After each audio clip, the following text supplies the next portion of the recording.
जो माननीय मोदी जी कहेंगे हम तो सिपाही हैं, उनका आदेश होगा हम चल पड़ेंगे। हमारे माननीय प्रधानमंत्री को, हमारी भारतीय जनता पार्टी को कोई भी गलत काम करने वाला व्यक्ति पसंद नहीं है, चाहे वो छोटा हो चाहे वो बड़ा हो, वो एक ही नजर सबको देखते हैं। वो अगर कोई हमारी भारतीय जनता पार्टी हमारा कोई गलत काम करती है तो सामने आता है। अब बताए ना, कोई एक आरोप तो लगाए कि भारतीय जनता पार्टी के या इन मिनिस्टरों ने ये कोई गलत काम किया, मोदी जी के नेतृत्व में ये कोई गलत काम हुआ। एक भी सुई के नोक जितनी बात बता दें। मोदी जी की योजनाएं हैं। आप बताएं कि हमारी बहनें खुले में सोच जाती थी, गांव में अंधेरे में जाते थे सोच लेडीज। अब क्या पोजीशन है? 20 करोड़ शौचालय बनवा दिए उन्होंने। 20 करोड़ शौचालय। प्रधानमंत्री श्री मोदी जी आए हैं और उन्होंने खुले खुले बात किया, ना खाऊंगा ना खाने दूंगा। पिछले 10 साल में आप बताइए कि उन पर एक भी आरोप लगाओ, सिंगल आरोप लगाओ किसी बात का। हमारे यहाँ भारतवर्ष में नहीं, पूरे ऑल ओवर इंडिया में उनका स्तर कितना ऊंचा उठा है, भारत का स्तर कितना ऊंचा उठा है, ये सबसे छुपा हुआ नहीं है। विपक्ष को तो कोई मौका चाहिए बात बोलने का। विपक्ष एक बार जवाब दे दे। 75 में इमरजेंसी क्यों लगाई? 75 में उठा के लोगों को बंद क्यों कर दिया? 75 में लोगों के व्यापार का क्या हुआ? 75 में इन लोगों ने क्या क्या नहीं कार्य किया है, क्या क्या उल्टे कार्य नहीं किए। इमरजेंसी में सारी नाली बह रही है, सब गंदा पानी बह रहा है, वहाँ चलना दूभर हुआ हुआ है। तो बताइए, सरकार कॉर्पोरेशन भी इनकी है और दिल्ली सरकार भी इनकी है, उसके बाद ये हाल है। और एक विशेष व्यक्ति, एक विशेष पार्टी को नहीं मिला चंदा, चंदा हर पार्टी को मिला है। बिल्कुल सवाल किए, हमने कंप्लेंट रजिस्टर करवाई। सीवर जाम हुए, हमने जाके वहाँ जाके ऑफिस में बकायदा कंप्लेंट रजिस्टर करवाई, अपने हाथों से कंप्लेंट लिखी, उसके बाद भी सीवर व्यवस्था बदसूरत वही हाल है। हम लोग टाइम टू टाइम हमने धरने दिए, प्रदर्शन किए, हम किसी बात पे रुके नहीं। आप कभी भी किसी गली में निकल जाएं, पानी की व्यवस्था पूछ रहे, गंदा पानी आता है टूटियों में। यहाँ पर हर 10 घर में एक घर बीमार है आज की तारीख में। नमस्कार, इस टाइम जो हम है ये रमेश नगर में विमल भयाना जी जो भारतीय जनता पार्टी के अध्यक्ष हैं, उनसे हम बात करेंगे। उनके दफ्तर में है, बात करते हैं क्योंकि यहाँ से जो चुनाव लड़ रही हैं सुश्री बांसुरी स्वराज जी हैं, प्रत्याशी जो हैं नई दिल्ली से।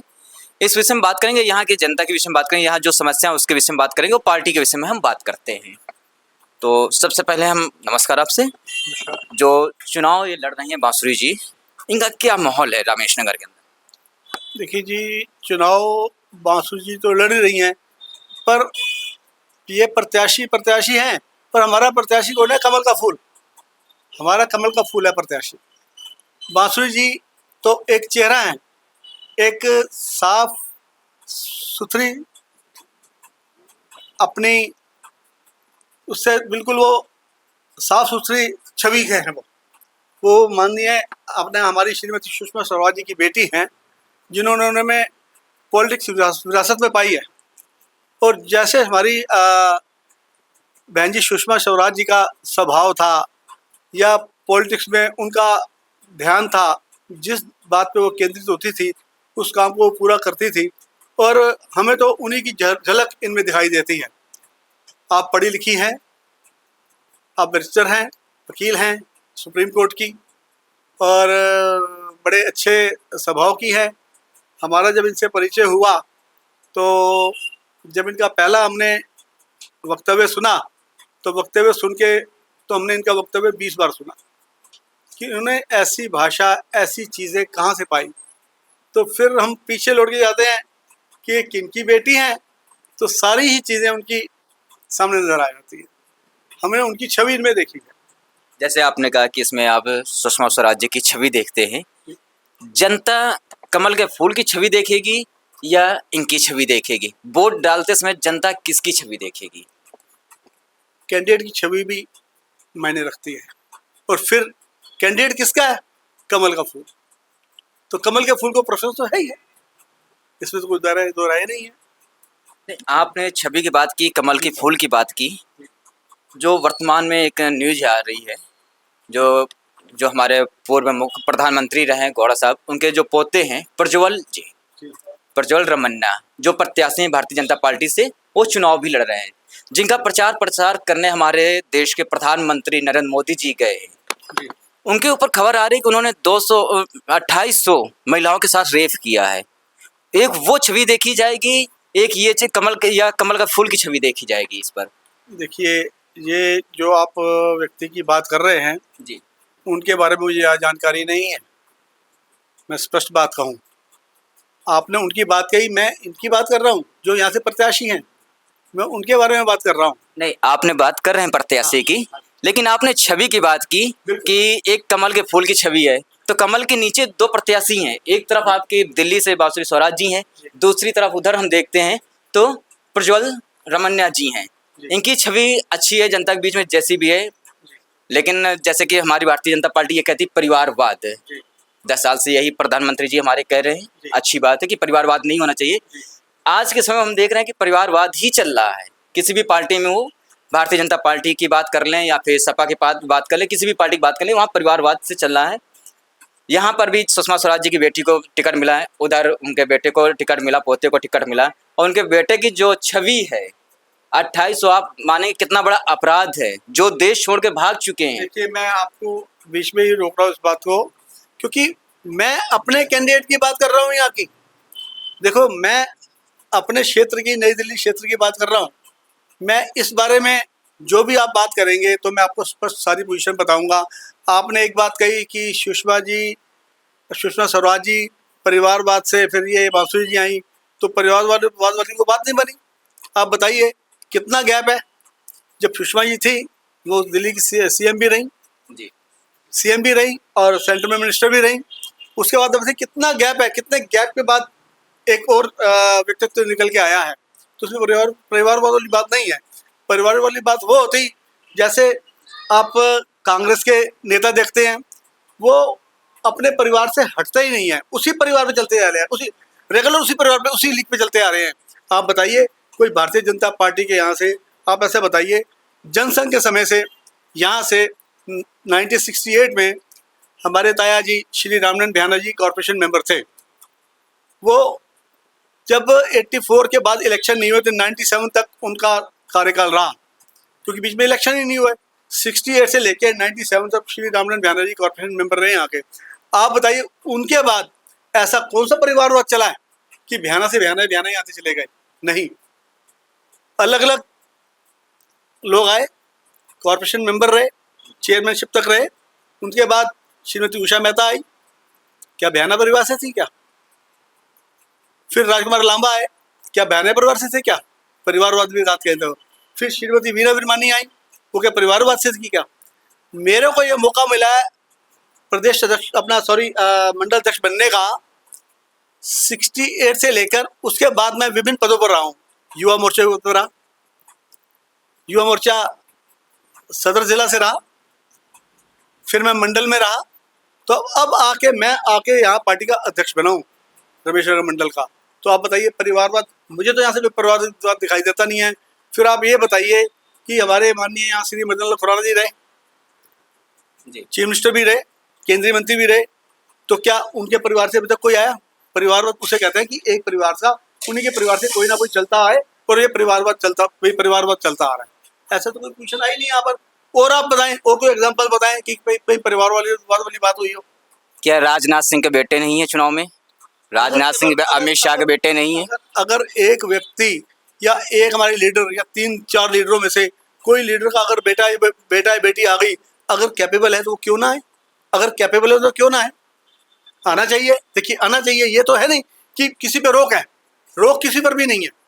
आपने एक व्यक्ति विशेष के नाम लिए तो हो सकता है ना उनमें कैपेबिलिटी और भी ज़्यादा आ रही हो। जो आज की जनरेशन है, वो आज की जनरेशन बड़े अपने संभल के और बड़े सोच समझ के चल रही है, और पढ़ी लिखी जनरेशन है। जो पहले आज से 20 साल पहले होता था, क्या होता था पहले कि एक बुजुर्ग आदमी है, उसको आपने समाज में सेवा का मौका दे दिया तो वो चलता चला आ रहा था। पर दशक चेंज होते गए, चेन घूमती चली गई, अब पढ़ो लिखो का वो आ गया है। तो बच्चे अगर पढ़ लिख के और आते हैं तो वो किसी के बच्चे भी आ सकते हैं। ये तो है नहीं कि आप ये बताएं कि या तो 20 आपने मेंबर बता दिए हो, 20 राजनीतिक बता दिए हो कि 20 के परिवार आ गए हो। अब वंस वाइल अगर एक दो परिवार के आ भी है तो कैपेबिलिटी भी है। हमारी पार्टी व्यक्ति विशेष की पार्टी नहीं है, हमारी पार्टी संगठन की पार्टी है। वो संगठन के हिसाब से देखती है।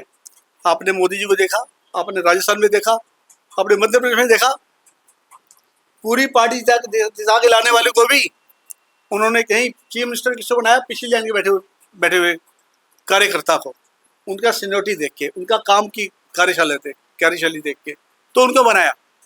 तो मैं तो इसमें परिवारवाद वाली बात को मानता नहीं। बीजेपी में भारतीय जनसंघ के समय से चलता आ रहा है, कोई परिवारवाद हो तो बात बने।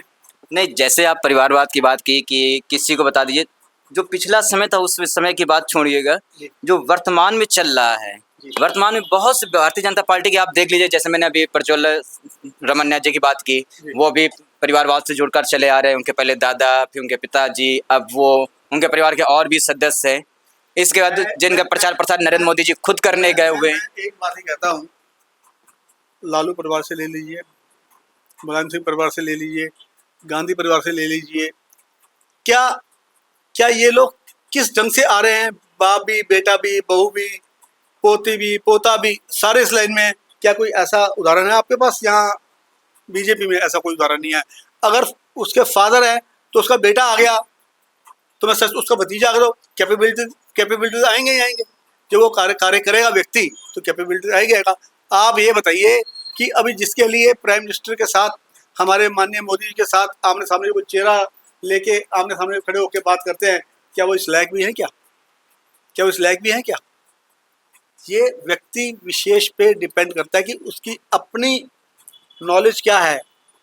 नहीं, वो किस आपने कहा कि उस लायक हैं, जब उनको अवसर मिलेगा तो वो उनकी बात होगी कि उनको जब अवसर में, आज वर्तमान में नरेंद्र मोदी जी को बात, मैं आपसे बात फाइनल कर लीजिए, आज नरेंद्र मोदी जी को मौका मिला है तो इन्होंने अपना रूप दिखाया। इनसे पहले डॉक्टर मनमोहन सिंह थे, उन्होंने भी बहुत अच्छा देश के लिए काम किया है। पंडित जवाहरलाल नेहरू थे, और भी जितने भी हमारे प्रधानमंत्री देश के रहे हैं वो लोग, तो आगे जो मौका मिलेगा वो लोग करेंगे। मैं अभी माननीय मनमोहन सिंह जी के बारे में बात करता हूँ जी। ये तो आप सब मीडिया वालों को भी मालूम है कि वो किस तरह वो प्रधानमंत्री बने रहे, क्या क्या हुआ, क्या क्या नहीं हुआ। उसके बाद आपने माननीय मनमोहन सिंह का कई बार वक्तव्य देखा कि उन्होंने कहा कि मेरे को ये काम करने नहीं दिया गया। कई इंटरव्यू आपने देखे ना, उन्होंने कहा कि मैं बंधा हुआ था। आपने कई इंटरव्यू देखे इस बारे में, तो इसका मतलब क्या है? जो हमारे भी माननीय प्रधानमंत्री रह चुके हैं, मैं उनकी इज्जत सम्मान करता हूँ, पर वो दबे हुए प्रधानमंत्री रहे। वो सिर्फ रिमोट वाले प्रधानमंत्री थे। ये बात उन्होंने भी कई जगह अपने इंटरव्यू में कही बातें, हमें बड़ा अजीब लगा कि एक ऐसा व्यक्ति जो इतना पढ़ा लिखा, मिनिस्ट्री में रहा, और उनके बाद प्राइम मिनिस्टर बनने के बाद और उनके जाने के बाद उन्होंने अपनी भाषा में ये सब बयान किए, तो हम लोगों को अच्छा नहीं लगा। हम भारतवासी हैं, जैसे भारत के वासी हैं। वो हमारे माननीय प्रधानमंत्री रह चुके हैं। अगर दब के काम किया, और हमारे माननीय प्रधानमंत्री श्री मोदी जी आए हैं और उन्होंने खुले बात किया, ना खाऊंगा ना खाने दूंगा। पिछले 10 साल में आप बताइए कि उन पर एक भी आरोप लगा हो, सिंगल आरोप लगा हो किसी बात का, किसी हमारे मिनिस्टर पे लगा हो? हमारे यहाँ भारतवर्ष में नहीं, पूरे ऑल ओवर इंडिया में उनका स्तर कितना ऊंचा उठा है, भारत का स्तर कितना ऊंचा उठा है, ये सबसे छुपा हुआ नहीं है। जो उनकी योजनाएं हैं, मोदी जी की योजनाएं हैं, आप बताएं कि हमारी बहनें खुले में सोच जाती थी, गांव में अंधेरे में जाते थे सोच लेडीज। अब क्या पोजीशन है? 20 करोड़ शौचालय बनवा दिए उन्होंने, 20 करोड़ शौचालय। ये बड़ा हैरानगी वाली और बड़ी अचंभे वाली बात हो गई। ऑल वर्ल्ड, पूरा वर्ल्ड इस पे घूम गया कि ऐसे कैसे हो गया। चलिए, इस विषय में हम आपसे और भी बात करेंगे। आप ये पहले बताइए कि जैसे आपने कहा कि नरेंद्र मोदी जी ने ये कहा, नहीं खाएंगे, नहीं किसी को खाने देंगे, लेकिन ये जो चुनावी चंदे का घोटाला हुआ, इस पर क्या कहेंगे आप? फिर स्पष्ट सी बात है, बड़ी स्पष्ट सी बात है। ये पेपर मैं आपको अंदर ही टेबल दे रहा हूँ और आप ले रहे हैं, और ये पेपर मैं सबके सामने दे रहा हूँ, सबको दे रहा हूँ, आपको भी दे रहा हूँ, आपको भी दे रहा हूँ जी, सबके सामने दे रहा हूँ। तो इसमें चुनावी चंदे वाला बात क्या हो गया? ये तो ओपन किताब है। उन्होंने खुद ओपन किया इस बात को कि ये 2 नंबर का काम, काला धंधा समाप्त हो, ये काला धंधा समाप्त हो, ये सब चीज ओपन होनी चाहिए। और एक विशेष व्यक्ति, एक विशेष पार्टी को नहीं मिला चंदा, चंदा हर पार्टी को मिला है। देखिए, चंदा हर पार्टी को मिला, लेकिन सबसे जो ज्यादा चंदा मिला है वो भारतीय जनता पार्टी को मिला है। हाँ, बिल्कुल। हाँ, इसका भी मैं, जो मेरी सोच कहती है, जो मेरी IQ कहती है, मेरी IQ क्या कहती है कि अगर आप एक अच्छा काम कर रहे हैं तो आपसे 20 लोग 50 लोग जुड़ना चाह रहे हैं, तो दूसरों को दिक्कत क्यों इस बात के लिए?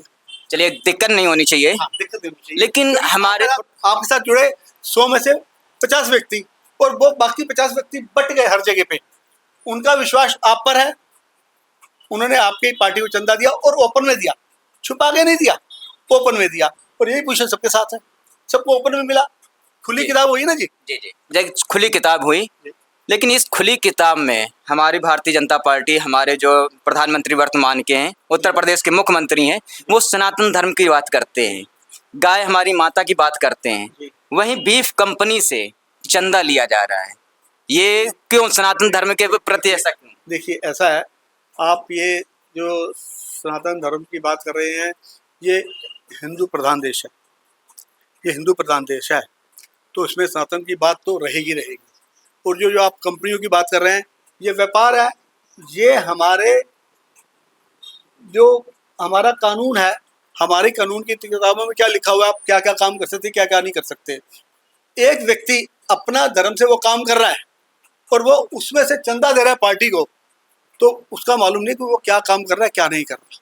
वो पार्टी को चंदा दे रहा है, हम चंदा ले रहे हैं, और जो व्यक्ति काम कर रहा है ऐसा, क्यों वो इल्लीगल काम कर रहा है क्या? आप बताएं, अगर इल्लीगल काम कर रहा होता। गाय इल्लीगल नहीं है। मैं एक बार बताऊं आपको, गाय इल्लीगल है, इसमें कोई दो राय नहीं है, गाय इल्लीगल है। पर जो बीज हमारे पीसी पार्टी ने बोया है, उसको समय तो लगेगा, जो चलिएगा, समय लगेगा, बिल्कुल मैं आपकी बात मानता हूँ, समय लगेगा। वाराणसी में जब प्रधानमंत्री जी रैली करने जाते हैं, उत्तर प्रदेश के मुख्यमंत्री योगी आदित्यनाथ जी होते हैं, वहाँ पर वो कहते हैं कि जो कोई गाय, जो हमारे धर्म के प्रति कोई भी ऐसा कदम उठाएगा उसके ऊपर एक्शन होगा, उसको जेल होगी। वहीं चुनावी चंदे के नाम पर उनको चंदा जाता, हम कहते, जनता यही कहती, सभी लोग कहते, लेकिन क्या चंदा लेकर चाहिए? नहीं, ऐसा कुछ नहीं है। देखिए मैंने आपको बताया, कानूनी व्यवस्था से जो कोई काम कर रहे हैं वो काम कर रहे हैं। अगर कोई कानून से जाएगा तो बख्शा नहीं जाएगा, चाहे वो कोई भी हो।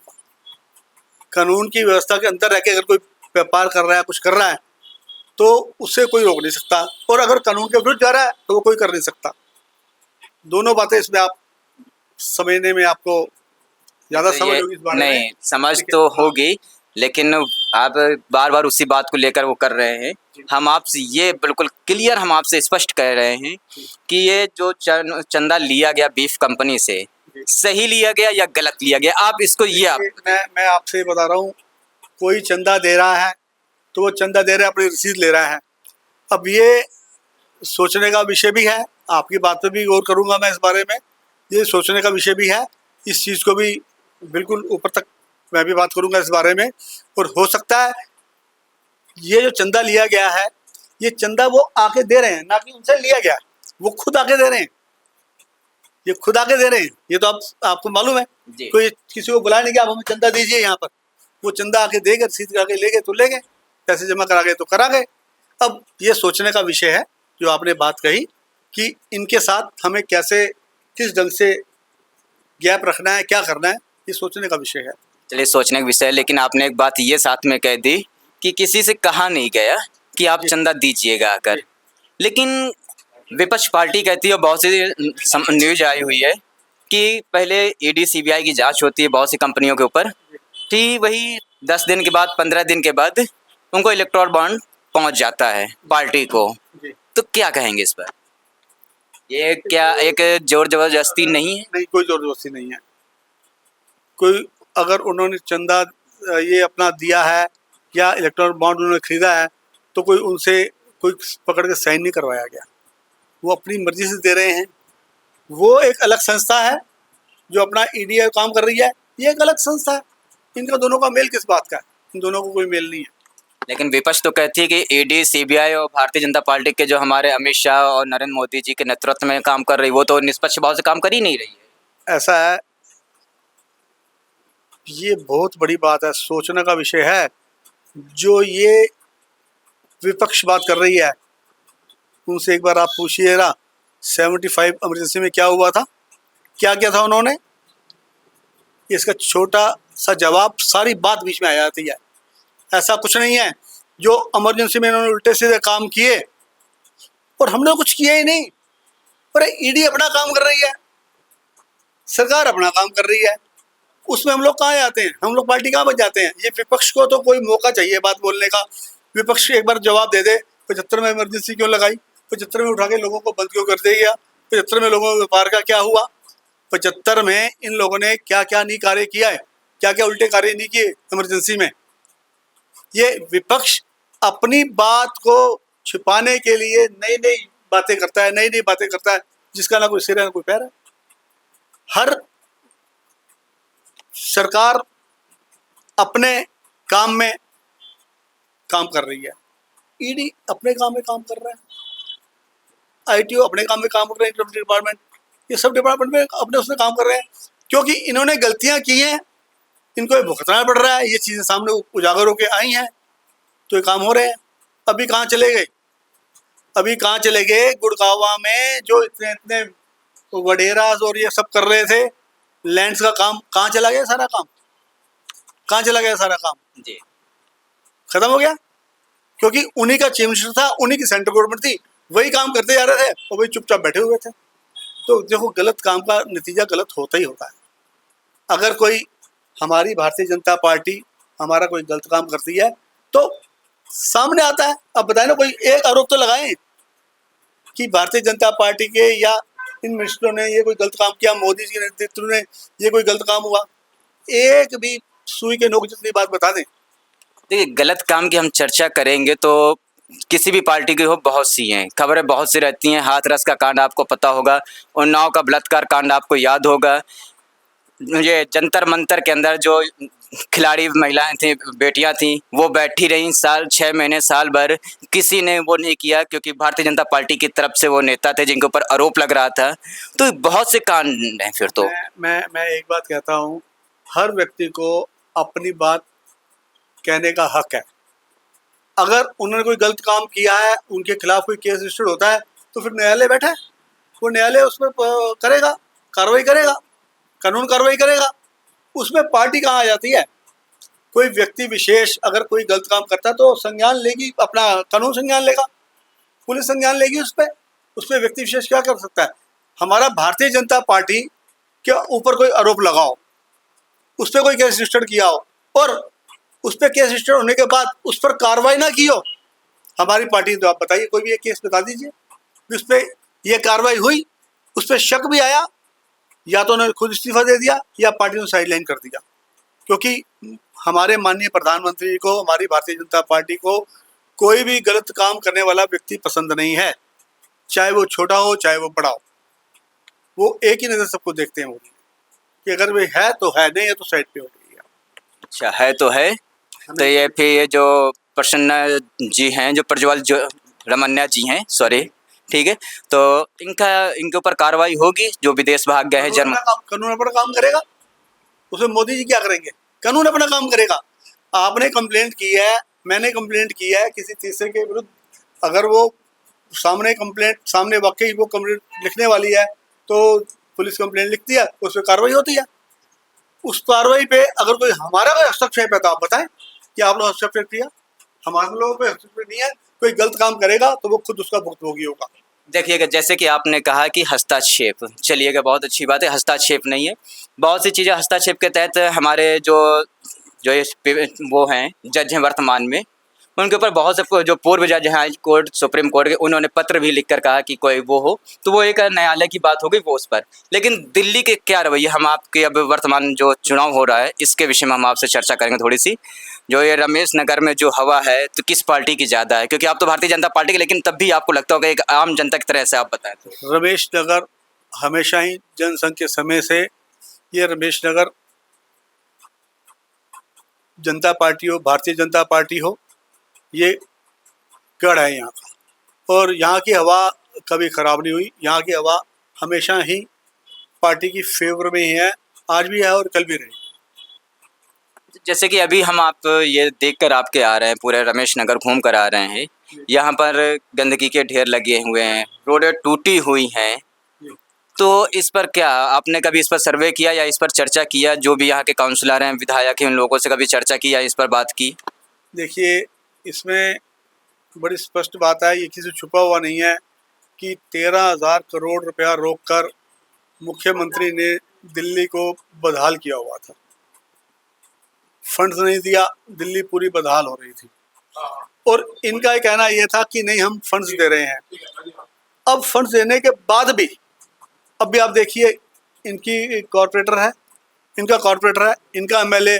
आज आप खुद ही अपने बता रहे हैं कि आज बदहाल है व्यवस्था, सफाई व्यवस्था बदहाल है और सड़कें टूटी हैं, सब भी आपके सामने ही है। मुझे कुछ कहने की जरूरत ही नहीं है, आप खुद ही बता रहे हैं, आपने सर्वे किया है सारा। कॉरपोरेटर भी हमारी विरोधी पार्टी का है, एमएलए भी हमारी विरोधी पार्टी का है। तो आप व्यवस्था देख रहे हैं, क्या व्यवस्था चल रही है, सफाई व्यवस्था क्या चल रही है। लेकिन सफाई व्यवस्था जो भी है, लेकिन एक आप यहाँ के मंडल अध्यक्ष होने के नाते आपका भी तो फर्ज बनता है कि ये जो जनता परेशान है तो इस पर कोई कदम उठाएं, वहाँ पर जाकर आप सवाल करें उनसे कि आप ऐसा क्यों नहीं कर रहे हैं। बिल्कुल सवाल किए, हमने कंप्लेंट रजिस्टर्ड करवाई, सीवर जाम हुए, हमने जाके वहाँ जाके ऑफिस में बाकायदा कंप्लेंट रजिस्टर्ड करवाई, अपने हाथों से कंप्लेंट लिखी, उसके बाद भी सीवर व्यवस्था बदसूरत वही हाल है। पानी बह रहा है, आप जाके सेवा बस्ती में देखिए, कीर्तिनगर क्लस्टर में जाके देखिए, ज्वार कैंप में जाके देखिए। मैं अभी चल के आपको दिखाता हूँ, वहाँ से निकलना दूभर है। हमारा कल भी राउंड था, वहाँ पर हमारा कल भी राउंड था, प्रचार का राउंड था। सारी नाली बह रही है, सब गंदा पानी बह रहा है, वहाँ चलना दूभर हुआ है। तो बताइए, सरकार कॉर्पोरेशन भी इनकी है और दिल्ली सरकार भी इनकी है, उसके बाद ये हाल है। क्या खुराना के समय में ऐसा कोई हुआ क्या? अगर आप पीछे चले जाएं, पिछले 20 साल पीछे चले जाएं, तो क्या ऐसा हाल हुआ क्या? बदहाल हुआ होगा, मतलब वहाँ से निकलना दूभर है, ये हाल है वहाँ का। हम लोगों ने कंप्लेंट रजिस्टर कराई, उसके बाद वही ढाक के 3 पात है, कोई कार्रवाई नहीं है। क्यों? अफसर भी इनके हैं, सरकार भी इनकी है। हम लोग टाइम टू टाइम हमने धरने दिए, प्रदर्शन किए, हम किसी बात पे रुके नहीं। आप कभी भी किसी गली में निकल जाएं, पानी की व्यवस्था पूछ रहे, गंदा पानी आता है टूटियों में। यहाँ पर हर 10 घर में 1 घर बीमार है आज की तारीख में भी। अगर आप कहीं हॉस्पिटल चले जाएंगे, लोकल हॉस्पिटल इस तरफ, तो वहाँ आपको डाटा मिल जाएगा कि कितने लोग पेट पानी के गंदे पानी के कारण कितने लोग बीमार हुए, कितना उनके प्रॉब्लम, पेट की प्रॉब्लम। अच्छा, ये जैसे कि मोदी जी कह रहे हैं, हमारे प्रधानमंत्री जी, कि 400 के पार यदि ये देश में दोबारा से आते हैं तो किन नए मुद्दों पर काम करेंगे आप? ये जो माननीय मोदी जी कहेंगे, हम तो सिपाही हैं, उनका आदेश होगा हम चल पड़ेंगे। जो उज्ज्वला योजना, गैस सिलेंडर बांटे, 10-10 हज़ार रुपया लोन दिया, मोदी जी गारंटी पे दे दिया। एक हमारा व्यापारी अपना रेडी वाला, अगर वो सब्जी रेडी लगाता है, फ्रूट की रेडी लगाता है, तो उसको सिर्फ 2 ही काम बोले थे, एक आपका आधार कार्ड और आधार कार्ड से लिंक टेलीफोन नंबर, और एक आपका बैंक अकाउंट। गारंटी की जरूरत नहीं है, मोदी जी गारंटर है उस चीज़ के। 10,000 दे जाइए, पहली बार 10,000 पूरा लोन वापस देंगे तो दूसरा 20,000 मिलेगा, फिर उसमें ब्याज भी नहीं है, 4% साल का ब्याज है, वो ब्याज भी माफ हो जाएगा, वो पैसा पूरा वापस कर देंगे। तो हमें तो जो मोदी जी का आदेश मिलेगा, जो ऊपर से हमारा आदेश आएगा, हम उस पर पालन किए चले जाएंगे, क्योंकि उनका आदेश ही वो लोगों को सुविधा देने के लिए है, ना कि किसी को पर्सनल वो पहुंचाने के लिए है। पहले क्या होता था, आपको लोन मिल जाएगा, चिंता मत कीजिए, आपको लोन मिल जाएगा, लोन दिलाते थे, आधे पैसे डालते थे जेब में, आधे पैसे उनको दे देते थे। आज की डेट में क्या है, आज कोई भी लोन मांगता है, फट से ही ट्रांसफर दो या अकाउंट में ट्रांसफर हो जाता है, जाओ भी आपको लोन मिल गया। लेकिन यहाँ की जो समस्या है रमेश नगर की, तो यदि आपकी सरकार आती है, आपके आप यहाँ के अध्यक्ष हैं, आपकी पार्टी से जो भी यदि कोई नेता बनते हैं, तो इस पर आप क्या रंग लाएंगे? सबसे पहले हमारी सुश्री बांसुरी जी ने अपने वायदे किए हैं, जो सबसे पहले उन्होंने वायदा किया है कि 20 जो